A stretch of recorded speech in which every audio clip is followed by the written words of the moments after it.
হে hi everyone, good afternoon, শুভ মঙ্গলবার। আজকে চলে এলাম মঙ্গলবার সকালের একটা গল্প করতে তোমাদের সাথে। আজকে ঘুম থেকে উঠতে না অনেকটা দেরি হয়ে গেছিলো, শরীরটা ভালো ছিল না, তাই উঠে চটপট করে আগেই গ্রিন টি খেয়ে নিলাম। গ্রিন টি না খেলে মোটে এনার্জি আসে না কাজে।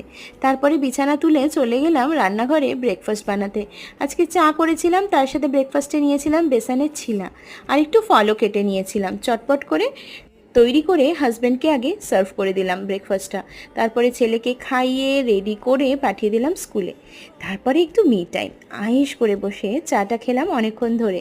এরপরে রান্না করতে হবে। হাজব্যান্ড বাজার থেকে শুক্তোর জোগাড় নিয়ে এসেছিল, আর শুক্তো রান্না হবে তারই জোগাড় করলাম। আর এক দাদা এসেছিল, সাথে একটু গল্পও করলাম। তারপরে হাজব্যান্ড আমাকে একটু তরমুজ এনে দিল, সেটাই খাচ্ছিলাম। নিজের আর নেওয়া হয় না নিজের জন্য। তারপর ঘরটাকে পরিপাটি করে গুছিয়ে এখন যাব চান করতে, তারপরে রান্না বান্না। সবাই খুব ভালো থেকো।